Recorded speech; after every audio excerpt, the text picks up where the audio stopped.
definirías la generosidad? En términos humanos, normalmente, si se habla de generosidad, solemos asociarlo a la cantidad. Esta semana leía un artículo sobre la donación más generosa que se ha realizado en el siglo presente.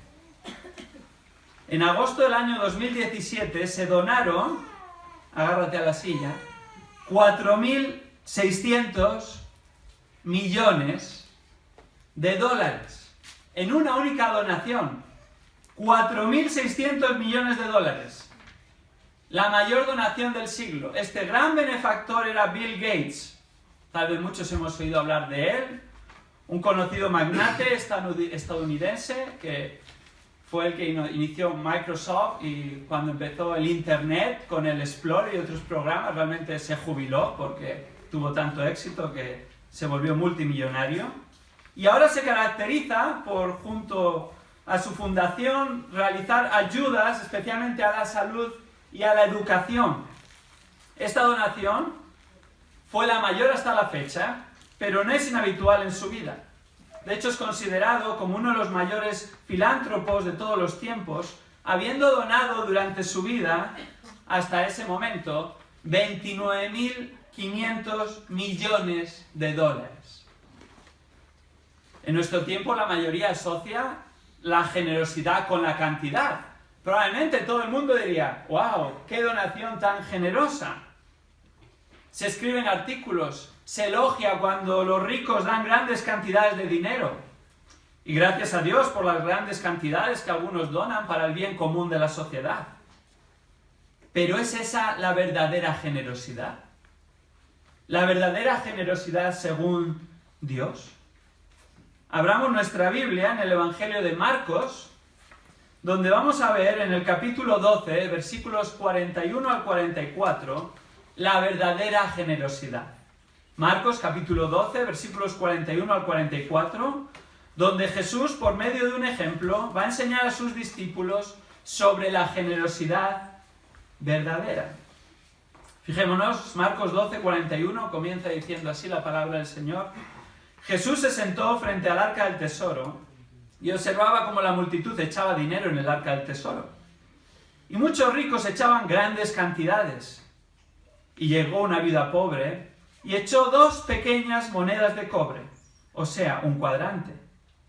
Y llamando a sus discípulos les dijo, en verdad os digo que esta viuda pobre echó más que todos los contribuyentes al tesoro, porque todos ellos echaron de lo que les sobra, pero ella de su pobreza echó todo lo que poseía, todo lo que tenía para vivir.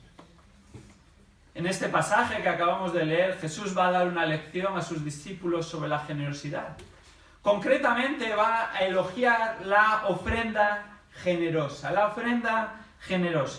Y encontramos este elogio de Jesús de la ofrenda generosa al final de su tiempo en la tierra, en su última semana. De hecho, lo encontramos en el templo, en su tercer día en Jerusalén.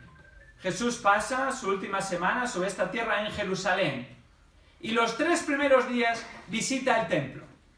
En su primer día, el que generalmente es conocido por la entrada triunfal, a última hora llegó hasta el templo desde donde miró la ciudad de Jerusalén con pesar por su incredulidad. En el segundo día, de nuevo llegó a Jerusalén y de nuevo visitó el templo. Y en esta ocasión también sucedió un episodio conocido para la mayoría de las personas cuando echó a los mercaderes y cambistas porque habían convertido la casa de oración de Dios en cueva de ladrones. En su tercer día en Jerusalén, en el que todavía se encuentra nuestro pasaje hoy, había vuelto al templo. Allí había enfrentado 4 preguntas maliciosas de los religiosos que buscaban destruirle, desacreditarle. Jesús había pasado al contraataque. Él les había hecho una pregunta. Había mostrado que no estaban realmente interpretando adecuadamente la promesa mesiánica del Salmo 110 y estaban teniendo en cuenta, sí, que el Mesías iba a ser hijo de David, ciertamente, del linaje de David, pero estaban perdiendo de vista que iba a ser también hijo de Dios, lo cual el Salmo 110 igualmente afirma. Y lo más grave de todo, estaban perdiendo de vista, estaban rechazando que Jesús era ese Mesías, aunque Él ya había mostrado por sus grandes hechos poderosos, inequívocamente, que era el Hijo de Dios, y Él también procedía del linaje de David. De hecho, procedía del linaje de David tanto por el lado del padre como por el lado de la madre, y había registros en el templo que así lo probaban. Después de esta pregunta y esta situación, Jesús advierte delante de las multitudes, los versículos que vimos la semana pasada, de la falsa religiosidad. Estos religiosos vivían una falsa religiosidad de la cual debían de cuidarse sus verdaderos seguidores. Vimos 5 características que ellos demostraban de esta falsa religiosidad, versículos 38 al 40. Una de ellas era que les gustaban los primeros asientos en las sinagogas. Espero que no sea por esta razón que hoy Fabio no se ha sentado en la primera fila. Veíamos que esto no es, hay que tomarlo ultra literal, sino los primeros asientos de las sinagogas, de hecho, estaban al frente, en el estrado, y ahí se sentaban para que todos les viesen, y la cuestión no era sentarse en un sitio o en otro, sino para que ellos se sintiesen importantes y todos les contemplasen. Podemos sentarnos en el sitio que queramos, la segunda fila también está bien fácil. El Señor mira nuestro corazón. Así, todavía en su tercer día en Jerusalén, todavía en el templo, todavía está el mismo día, nos encontramos a Jesús elogiando la ofrenda generosa en Marcos capítulo 12, versículos 41 al 44. Y antes de exponer la enseñanza de Jesús sobre la ofrenda generosa, sus palabras directas, lo primero que hace Marcos, movido por el Espíritu, es ponernos en situación en los versículos 41 y 42. Nos va a describir lo que estaba sucediendo y hemos de prestar cuidadosa atención para entender bien luego las palabras de Jesús y no malinterpretarlas. No tratar de aplicarlas aisladas, fuera de su contexto, tanto el contexto de las palabras de Jesús como el contexto cultural y social de aquella época en la que estamos tan alejados y podríamos leer en el texto cuestiones actuales que realmente nunca fue la intención del autor. Así, Marcos nos pone en situación y lo primero que observamos en este pasaje es que está hablando de la ofrenda. Fijémonos en el versículo 41.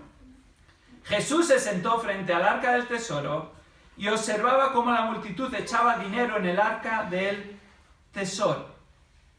Jesús, después de su interpelación con los escribas, abandona el atrio de los gentiles, la zona común donde había sucedido todo hasta este momento, en el tercer día en Jerusalén, en el templo, donde todos podían acceder independientemente de su religión o su nacionalidad, y entra en el templo en sí. Entra por una de las 9 puertas al templo. Concretamente, accede al atrio de las mujeres. ¿Por qué sabemos que está en el atrio o patio de las mujeres?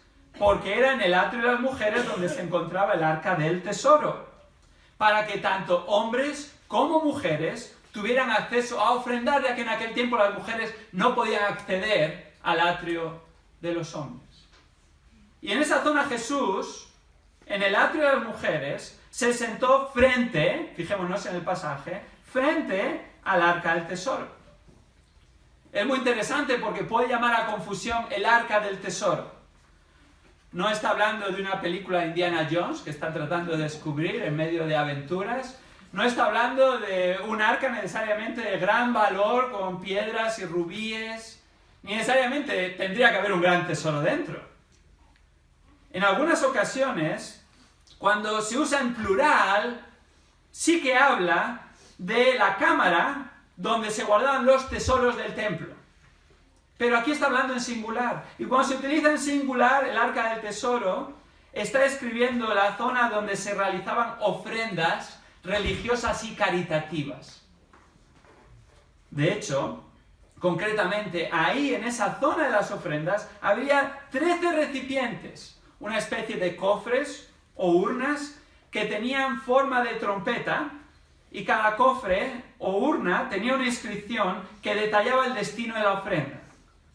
Según la Mishnah, al menos 6 de estos 13 cofres compartían la misma inscripción: ofrendas voluntarias, No hay total consenso de la nomenclatura de las otras 7 cofres. Pero probablemente era para distintas ofrendas para el templo, para los sacrificios, para la leña, para los animales.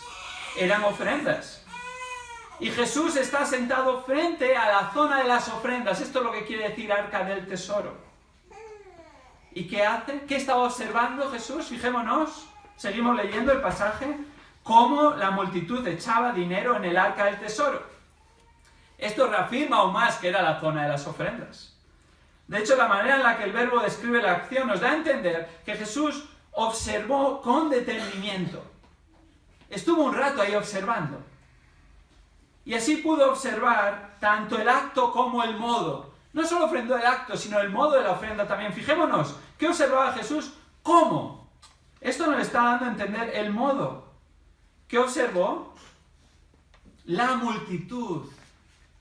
No venía solo unos pocos a ofrendar, sino que la multitud ofrendaba. Lo cual no es de extrañar porque era el tiempo de la Pascua y grandes multitudes desde muchos lugares del Imperio Romano habían hecho un largo viaje y parte de este viaje del tiempo de la Pascua era acudir al templo a ofrendar. Multitudes. El texto nos dice que había mucha gente. ¿Y esta multitud dónde ofrendaba? ¿Dónde echaba dinero? En el arca del tesoro. De hecho, echaba dinero, literalmente significa cobre, haciendo referencia a las monedas acuñadas en cobre. Un término que posteriormente llegaría a ser sinónimo de dinero. Algunos echarían literalmente monedas de cobre, otros monedas de plata, mucho más valiosas. Pero lo que está diciendo aquí es que todos estaban contribuyendo, echando dinero, ofrendando. En su observación, ¿qué es lo que captó la atención de Jesús? Fijémonos, versículo 41 y el 42. Lo que captó la atención de Jesús es el contraste entre dos tipos de ofrenda. Y aquí lo único que encontramos es la descripción neutral. No dice nada más, solo nos va a decir lo que sucedía. Fijémonos, segunda parte del versículo 41 y el versículo 42. Y muchos ricos echaban grandes cantidades. Y llegó una viuda pobre y echó 2 pequeñas monedas de cobre, o sea, un cuadrante. Jesús observa el contraste entre dos tipos de ofrenda. El primer tipo de ofrenda es la de muchos ricos. Versículo 41. Y muchos ricos echaban grandes cantidades. El término que se utiliza aquí para ricos, tenemos que comprenderlo bien. Se refiere a aquellos que están totalmente abastecidos y tienen suficiente. Totalmente abastecido y tiene suficiente. No es la idea de un multimillonario, no es un Bill Gates, sino aquellos que no les falta nada. De hecho, si contextualizamos al día de hoy esta descripción, hoy en día la gran mayoría de los aquí presentes seríamos calificados como ricos por este término, que estamos abastecidos y no nos falta nada. Fijémonos, no fueron unos pocos ricos los que fueron a ofrendar. El texto nos dice, muchos ricos echaban grandes cantidades. Sus ofrendas fueron cuantiosas, donadas con liberalidad. Ahora, la pregunta que nos tenemos que hacer, ¿cómo sabía Jesús que había ofrendado mucho? Algunos tratan de decir, bueno, Jesús era Dios y Él en su omnisciencia sabía lo que echaban. Podría ser, aunque no hemos de olvidar, que Jesús vivió esta vida sobre la tierra como hombre, se hizo hombre. Sí, no dejó de ser Dios, plenamente Dios, pero sí que renunció, se despojó a sí mismo del uso independiente de sus atributos divinos. Lo más seguro es que no fuese esa la razón por la que sabía que echaban grandes cantidades. Y tampoco hay que ser espía si observamos qué estaba sucediendo allí. Un cofre con forma de trompeta, lo cual daba a entender que salía una embocadura por la que podías echar monedas de cobre y plata. Y si se echaba grandes cantidades, ¿qué sucedía? Sonaba mucho. Y si echabas poco, prácticamente no se oía el sonido. ¿Cómo sabía Jesús y todo el mundo allí quién echaba mucho? Por el estruendo de las monedas. De hecho, esta práctica era conocida por los fariseos. Los fariseos les gustaba llegar allí, que todo el mundo les viese, y luego que sonase su ofrenda, para que todos dijesen, ¡qué piadoso! ¿Cómo suena esa ofrenda, verdad? Ha echado mucho. En este caso, sabía Jesús que echaban grandes cantidades porque todas estas ofrendas que echaban, el ruido era directamente proporcional a su número. Ahora hay un segundo tipo de ofrenda que Jesús observa. Fue la de los pobres, ejemplificada en el caso particular de una viuda pobre. De hecho, en nuestro texto primero la describe como viuda, un grupo social desfavorecido en la época. Las viudas por aquel entonces no tenían pensión de viudedad, aunque sea escasa en nuestro tiempo, no tenían nada de esto. Dependían exclusivamente de sus familias y, en su caso, de la beneficencia de otros. Así que estaba mucho más desprotegida de lo que puede estar una viuda en la actualidad. Pero no solo dice que era viuda, sino que lo que enfatiza realmente el texto es que era una viuda pobre. Ahí está el énfasis. Este término pobre no se usa para describir a una persona de clase obrera con escasos recursos, sino que se usa para hablar de un mendigo arruinado financieramente. Esta viuda era mendiga.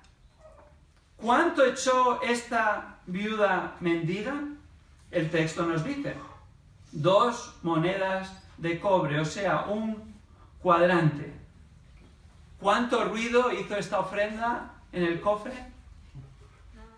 Bueno, algo haría, pero poco, ¿verdad? Algo sonaría, pero poco. De hecho, son las 2 monedas más pequeñas de la época. Las más pequeñas y de menor valor. Y la suma de estas 2 monedas, que lo equipara a un cuadrante, para los que entendían en aquella época las similitudes, equivalía a un 64avo de denario. Esto es como si os hablara en chino, ¿verdad? Es como cuando las personas mayores que han vivido con pesetas se ponen a hablar en pesetas y los jóvenes dicen, no sé qué me estás hablando, no entiendo ese lenguaje. Bueno, hay que hacer la conversión, ¿verdad? ¿Cuánto era un 64avo de denario? Bueno, esto nos va a ayudar a entenderlo. Un denario era el jornal de un trabajador por un día. Esto es una parte de 64 de un jornal de un día. No es ni una hora del trabajo del día. De hecho, si lo dividimos, es 1/8 parte de una hora de trabajo de un día de un trabajador que cobraba muy poco. Salvando las distancias, la inflación, los siglos, si el pago de un jornal de un obrero en aquel tiempo que trabajase 8 horas fuese, digamos, como podría ser en la actualidad, 40 euros al día, la ofrenda de esta viuda sería el equivalente a 62,5 céntimos de euro. Y no había nada menor. Una ofrenda muy escasa económicamente, una cantidad inapreciable. Y es a raíz de esta situación que Jesús va a elogiar la ofrenda generosa. Y cualquiera estaría sorprendido sobre cuál de los dos fue realmente generosa. Concretamente va a enseñar a sus discípulos 2 particularidades de la ofrenda generosa. 2 particularidades de la ofrenda generosa. Según Jesús, la primera particularidad de la ofrenda generosa es que no depende de la cantidad. La ofrenda generosa no depende de la cantidad. Versículo 43, fijémonos cómo lo dice Jesús. Y llamando a sus discípulos les dijo, en verdad os digo que esta viuda pobre echó más que todos los contribuyentes al tesoro. Lo que Jesús les va a decir tiene suma importancia. ¿Por qué afirmo esto? Porque en primer lugar reúne a sus discípulos. Fijémonos en el versículo 43. Llamando a sus discípulos. Esto nos hace observar que sus discípulos no estaban con él observando lo que estaba sucediendo en el arca del tesoro, pero sí lo suficientemente cerca, en el atrio de las mujeres, para llamarles junto a él. Y Jesús quería enseñarles una lección muy importante y les llamó a su lado. Esto es significativo, porque en el Evangelio de Marcos, al menos en otras 5 ocasiones, cuando aparecen estas palabras y cuando Jesús llama a sus discípulos, es porque les va a enseñar una lección muy importante. Por si esto no fuera poco, introduce sus palabras de una manera que resalta lo significativo de lo que les va a decir. Fijémonos, el versículo 43 continúa diciendo, en verdad os digo. Esta era una fórmula solemne introductoria que enfatizaba la lección y veracidad de las palabras que estaba a punto de decirles. Lo que estaba a punto de decir era de gran significado y ellos debían de tomarlo muy en serio. Esta expresión no significa, esto que te voy a decir es verdad y del resto no te puedes fiar. O tal vez te voy a mentir en otro momento, pero ahora de verdad, te voy a decir la verdad. No tiene nada que ver con eso.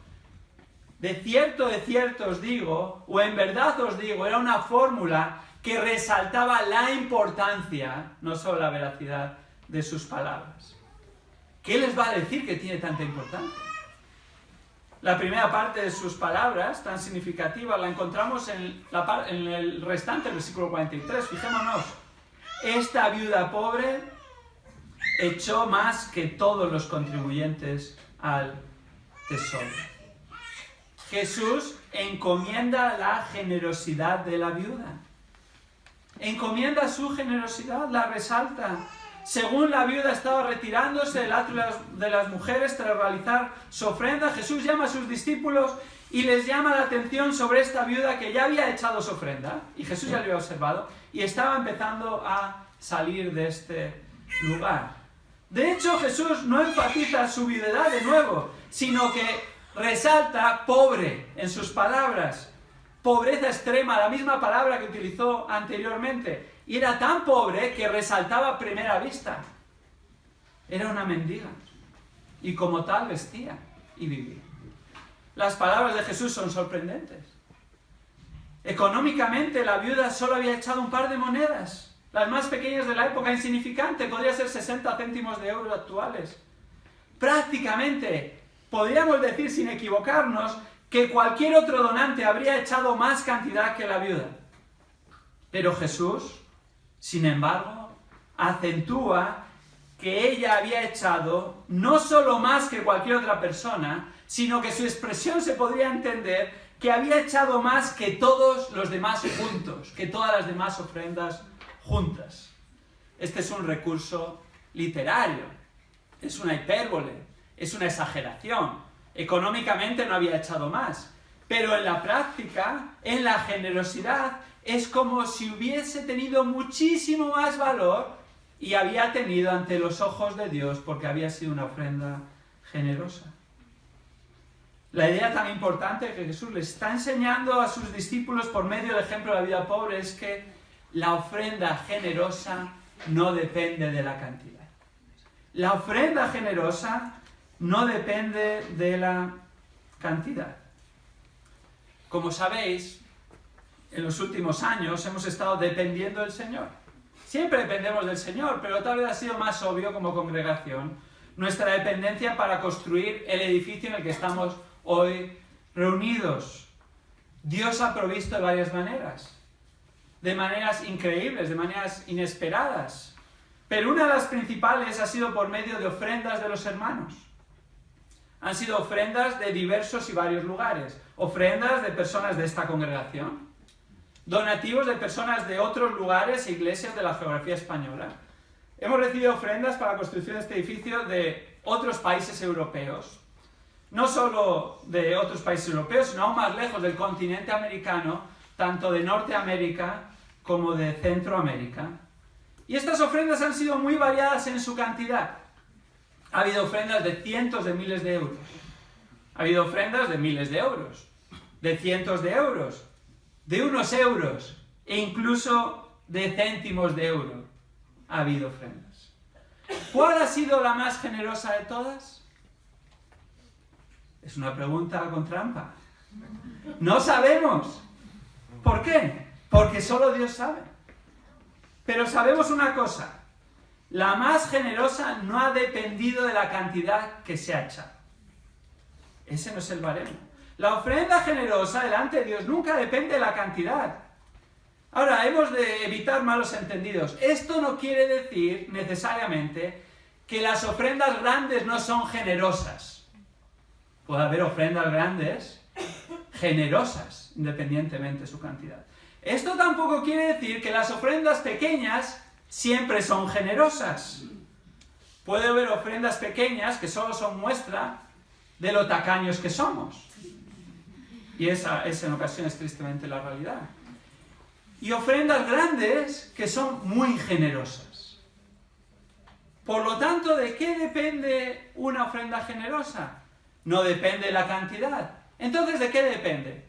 Este pasaje no nos lo dice, pero la palabra de Dios, toda verdad, y la que nos ayuda a interpretar cuál es la verdad, añade en otros lugares qué es una ofrenda generosa. Me gustaría que me acompañarais a 2 Corintios capítulo 8. Vamos a mantener un dedo en Marcos 12, vamos a volver ahí. Pero vamos a ir a 2 Corintios capítulo 8 y vamos a ver un pasaje que ilustra y enseña perfectamente de qué depende la generosidad. 2 Corintios capítulo 8, vamos a estar viendo los versículos 1 al 5. 2 Corintios 8:1 dice: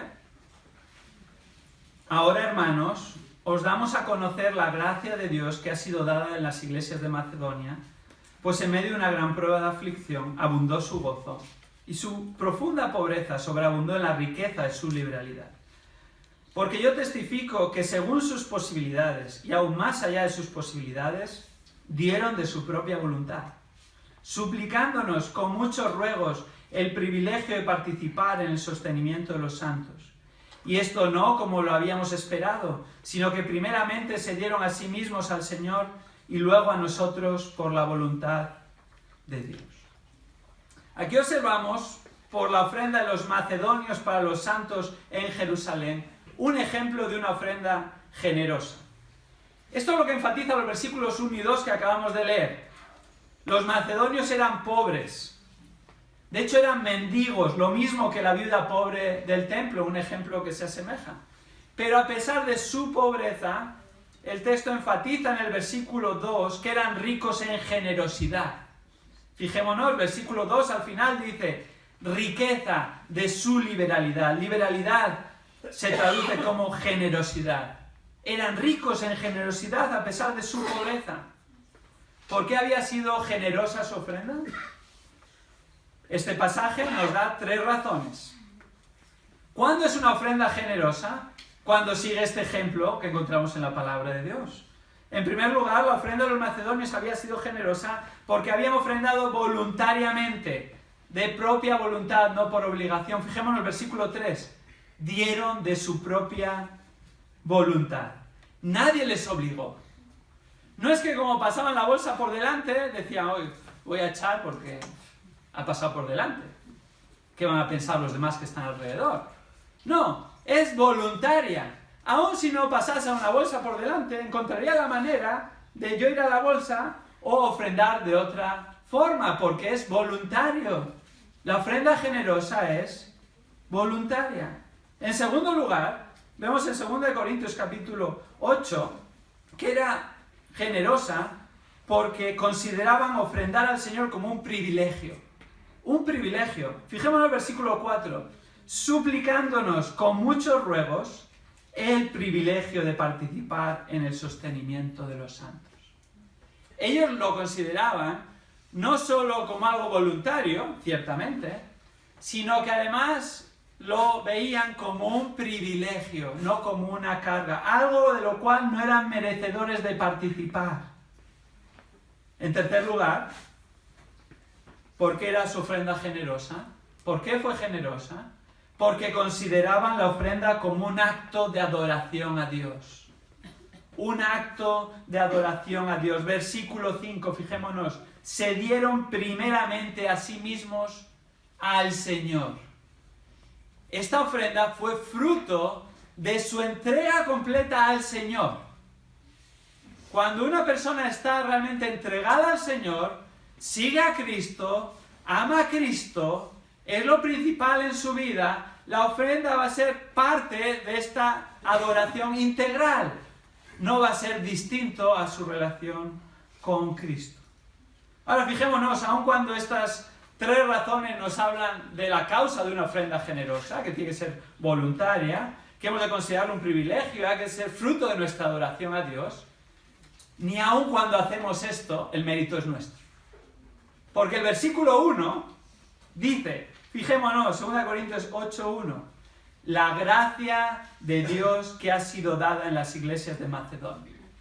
En este contexto está hablando de la generosidad de Dios que ha sido dada en las iglesias de Macedonia. ¿De dónde procedía la generosidad de los macedonios? De Dios. Dios les había causado y les había movido a ser generosos. Solo Dios puede hacer eso. Solo Dios puede trabajar en el corazón de una persona. Pero empieza por su adoración a Él. Empieza por su amor a Él. Empieza cuando Cristo es glorioso, es sublime, es lo primero. Cuando nos gozamos en Él. Cuando no hay nada que impide nuestra comunión con Él. Cuando el resto de la semana es lo primero. Cuando entendemos que Él ha provisto para nuestras necesidades aún más allá de lo que merecemos y necesitamos, sea la cantidad que sea. Entonces, fruto de esa vida de adoración a Él, se verá reflejado en nuestra ofrenda. Y la pregunta que hemos de hacernos a la luz de este pasaje es, ¿estamos siendo generosos en nuestras ofrendas? ¿Estamos siendo generosos independientemente de la cantidad que echemos? Porque este pasaje afirma que no depende de la cantidad. Ahora hemos de considerar que una ofrenda solo será generosa cuando demos a Dios. Primero, al Dios que amamos y ha entregado su vida en el Señor Jesucristo por nosotros. Cuando ofrendamos voluntariamente, cuando es un privilegio, solo así va a ser generosa sin depender de la cantidad. En primer lugar, la ofrenda generosa, según Cristo, observado en Marcos capítulo 12, donde vamos a regresar ahora, vemos que la ofrenda generosa no depende de la cantidad. Pero añade una segunda particularidad de la ofrenda generosa Jesús en el versículo 44. Y es que no solo no depende de la cantidad, pero además, en segundo lugar, la ofrenda generosa no da de lo sobrante. No da de lo sobrante, no da de lo que sobra. Fijémonos el versículo 44. Porque todos ellos echaron de lo que les sobra, pero ella de su pobreza echó todo lo que poseía, todo lo que tenía para vivir. Este versículo es parte de la importante enseñanza de Jesús que quería que sus discípulos escucharan. Todavía está enlazado con, en verdad os digo, y de hecho concretamente da la razón por la que resalta el ejemplo de la ofrenda a la vida pobre. Y lo hace por medio de un contraste, ahora dando una opinión al respecto y enseñándonos, un contraste entre ambas ofrendas. En primer lugar, menciona la ofrenda de los ricos. Recordemos, los ricos eran los que tenían suficiente para cubrir sus necesidades y no les faltaba nada. No eran millonarios o ricos como pensamos hoy en día. Y lo que principalmente califica su ofrenda, por lo que la describe Jesús, es porque echaron de lo que les sobra. Fijémonos, el versículo 44. Todos ellos, sin excepción, echaron de lo que les sobra. De lo que les sobra significa de su abundancia. De lo que no necesitaban, de aquello que excedía su necesidad actual. De hecho, esta afirmación, que está dirigida a los ricos que acaban de ofrendar, se hace extensible a todos los demás que habían ofrendado anteriormente, de la misma manera, echando de lo que les sobraba. Todos ellos, no solo los ricos, toda la multitud, en ese caso que Jesús había observado, habían echado de lo que les sobraba. Esto es como cuando tienes una comida en casa.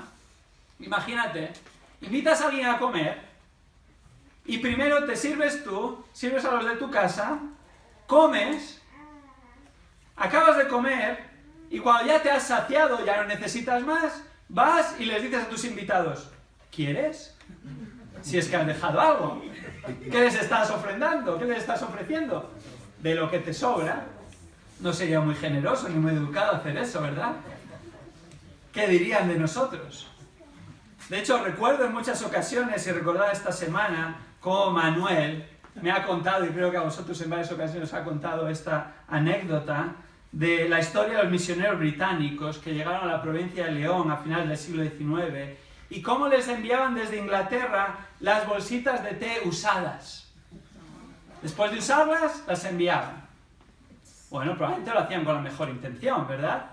Y era un gran privilegio recibir esas bolsitas de té para los misioneros. Pero eso es dar de lo que te sobra. El ser generoso hubiera sido mandar la bolsita de té sin usar. No ya después de haber tomado el té, tú lo tomas ya colado por un calcetín a ver si sale el sabor, ¿verdad? Esto no es una ofrenda generosa. Todos lo entendemos en estos términos, ¿verdad? Pero a veces cuando entra en juego el dinero, de repente se nos nubla el entendimiento y no razonamos verdaderamente lo que es generoso o no. La ofrenda generosa no es dar de lo que sobra. Por contraste, la ofrenda de la viuda pobre sí que fue generosa. ¿Por qué? Porque no dio de lo que le sobraba. Ese es el punto del pasaje. Vemos el contraste. Comienza con una comparación adversativa. Dice, pero ella, en contraposición a los otros, a todos los demás, la viuda echó de lo poco que tenía y necesitaba para vivir. No ofrendó de su abundancia, no ofrendó de lo que les sobraba, ofrendó, de hecho, dice el texto, de su pobreza, de su escasez, de su miseria. No ofrendó de lo poco que tenía, sino que fue un paso más allá, dio todo lo que poseía, todo lo que tenía para su subsistencia. Tendría que esperar a ganar más dinero o a recibir otra caridad, confiando en el Señor para su provisión en su debido tiempo. La lección de Jesús ahora no hemos de malentenderla. No implica que hemos de desprendernos de todas las posesiones. Eso no es lo que está enfatizando Jesús. Ni tampoco que la única ofrenda generosa es la que da todo lo que tiene en ese momento. Sino que Jesús está marcando un contraste. Y en este contraste podemos afirmar que la ofrenda generosa es la que no da de lo que le sobra, como hicieron aquellos que tenían abundancia. En 1999, cuando fui por primera vez a Estados Unidos tras concluir mis estudios universitarios, iba para ver si era la voluntad del Señor que estudiara allí en un seminario.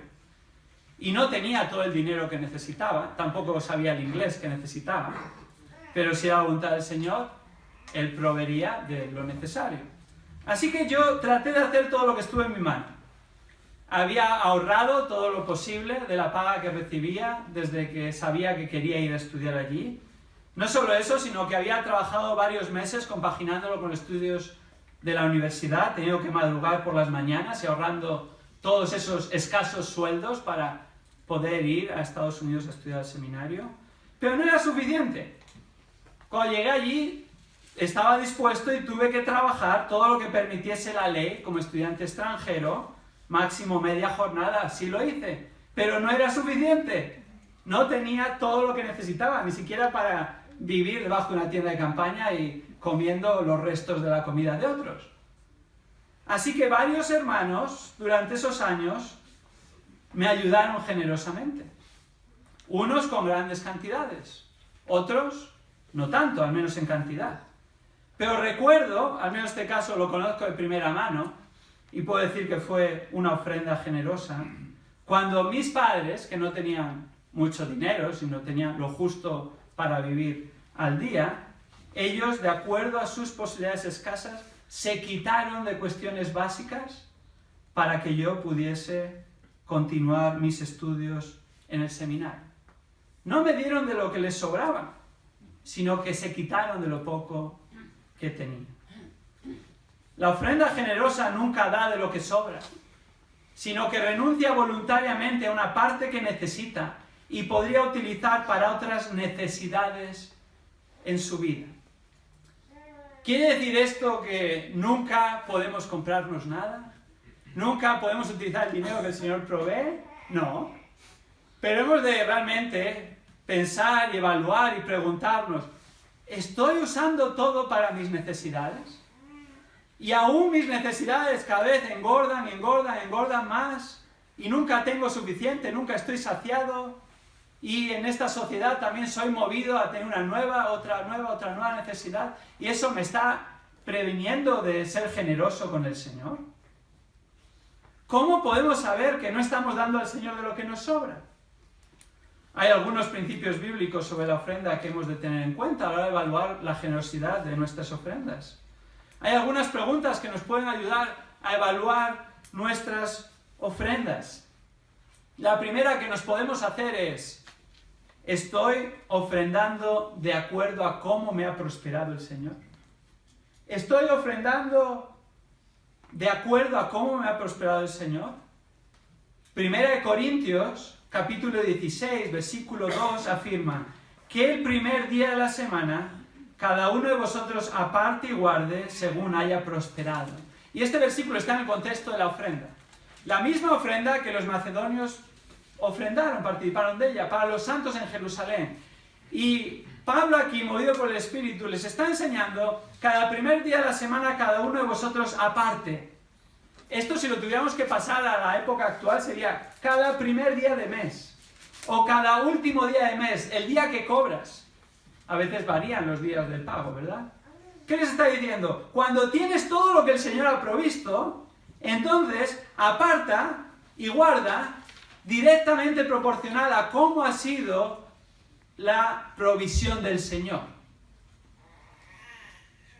¿Hacemos esto? Según recibimos la paga al principio del mes, ¿estamos apartando la ofrenda para el Señor lo primero? ¿O gastamos en nuestras cosas y luego lo que nos sobra, si es que nos sobra, echamos a la ofrenda? Si recibo alguna paga extra, ofrendo también de la paga extra, porque según el Señor me ha prosperado.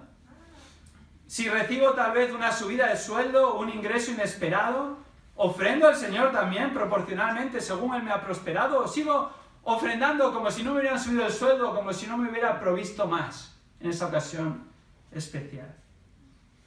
La ofrenda generosa no da de lo sobrante.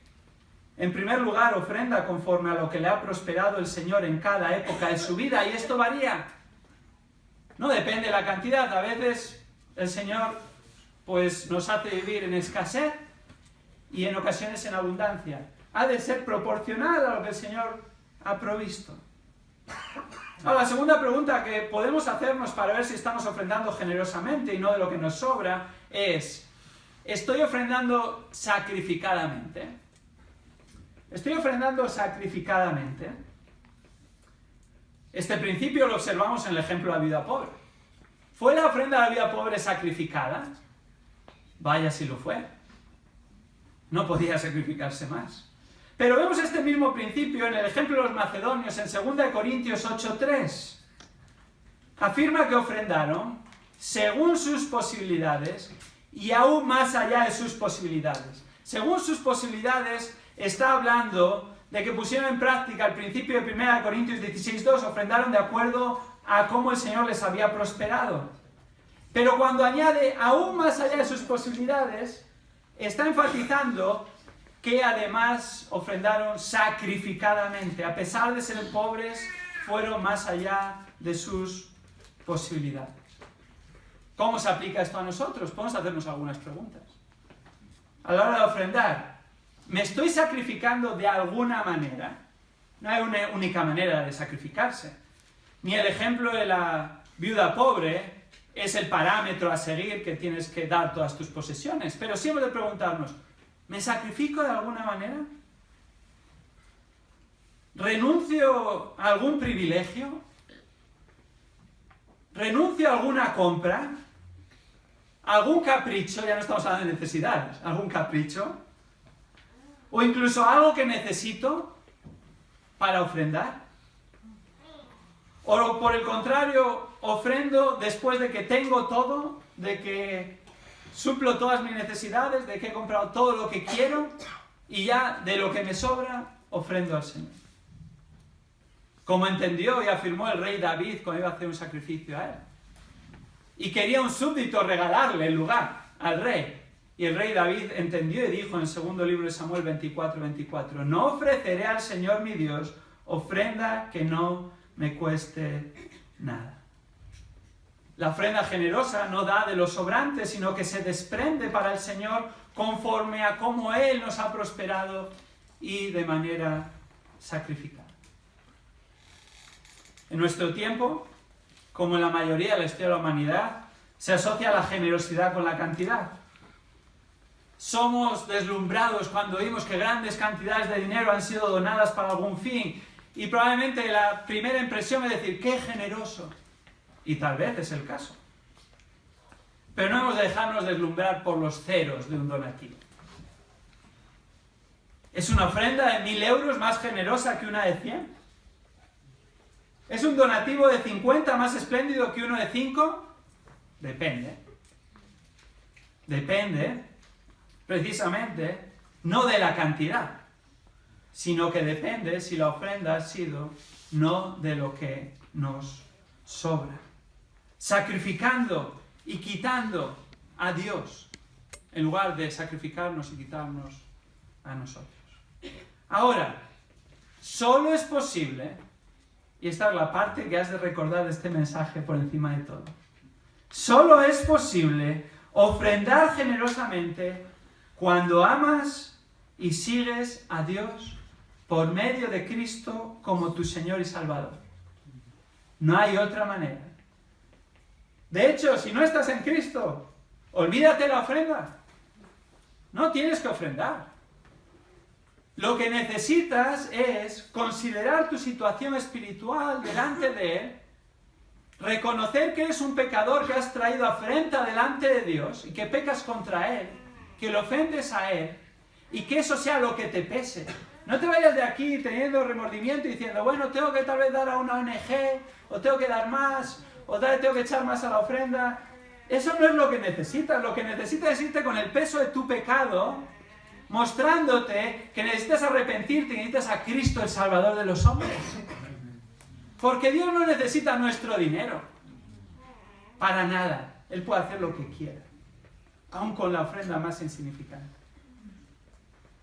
Necesitas arrepentirte y confiar en Cristo Jesús. Eso es lo primero. Y para aquellos que estamos aquí, ya estamos en Cristo, la pregunta que hemos de hacernos es, tal vez, de alguna manera, ¿están nuestras ofrendas reflejando nuestro estado espiritual actual? Porque es proporcional, no olvidemos, es un acto de adoración. Y ese no es el problema, es tal vez un síntoma. ¿Dónde estoy en mi relación con el Señor? ¿Estoy realmente amándole, creciendo en el conocimiento de Él? ¿Hay algún pecado en mi vida oculto que previene esta comunión con Él? ¿Hay algo en mi corazón que me está impidiendo entregarme completamente a Él? Y después vendrá la ofrenda como muestra de este acto de adoración completo. No trates de ofrendar más para apaciguar tu conciencia sin dejar de resolver cómo está tu relación con el Señor, porque lo primero es nuestra relación con el Señor. Y según crecemos, según maduramos, según estamos más asombrados con Él, según vemos cómo su provisión es inmerecida, estamos agradecidos no por lo que no tenemos, sino por todo lo que tenemos y no merecemos, entonces el Señor nos pondrá en la situación adecuada, independientemente de los recursos que tengamos, para ofrendar generosamente y tener gozo en ello. Y ver que es algo que nadie me obliga a hacerlo. Y que es un privilegio inmerecido. El Señor no necesita nuestras ofrendas. Pero el Señor nos da el privilegio de participar de su obra y de ser fruto de nuestro amor y nuestra vida espiritual en Él. Que nuestras ofrendas sean generosas. Esto es lo que enseña este pasaje. Fruto de nuestra adoración al Señor. Y ahora, como sus hijos, busquemos agradarle en todo, incluidas las ofrendas. Vamos a orar juntos. Señor, según leemos tu palabra y reflexionamos en ella y la comprendemos y vemos el ejemplo que tú pones de una ofrenda generosa, Señor, tenemos que reconocer que tantas veces no somos generosos. Con lo generoso que tú eres con nosotros, Señor. Incluso estamos quejándonos tal vez de tu provisión, pensando que merecemos más o necesitamos más. Y Señor, esto nos está quitando el gozo de ver cómo tú eres nuestro Padre, que cuidas de nosotros, que tú eres generoso y que tú sabes mejor lo que necesitamos en cada época de nuestra vida. Señor, te pedimos que te amemos a ti y no amemos al dinero. Tengamos mucho o poco, sino que estemos satisfechos, tengamos contentamiento con lo que tú nos das. Nuestra confianza no está en tu provisión, sino en el Dios que provee. Señor, estamos tan agradecidos porque tú cuidas de nosotros y tú muestras tu cuidado de esta iglesia local de tantas maneras, y una de ellas está debajo de nuestros pies y delante de nuestros ojos y encima de nuestras cabezas. A ti te pertenece todo, Señor. No necesitas nada de nosotros, pero nos das el privilegio de participar en tu obra. Y te pedimos que tú hagas una obra en nuestros corazones que va más allá del dinero, sino que nos mueves a amarte más y a estar más asombrados con Cristo y a buscar serte agradable en todo, Señor. Y te pido que nos muevas a crecer en el Señor, en tu palabra, que nos ayudes a mortificar el pecado, Señor, y que nos ayudes a vivir vidas que te honren y te dan gloria.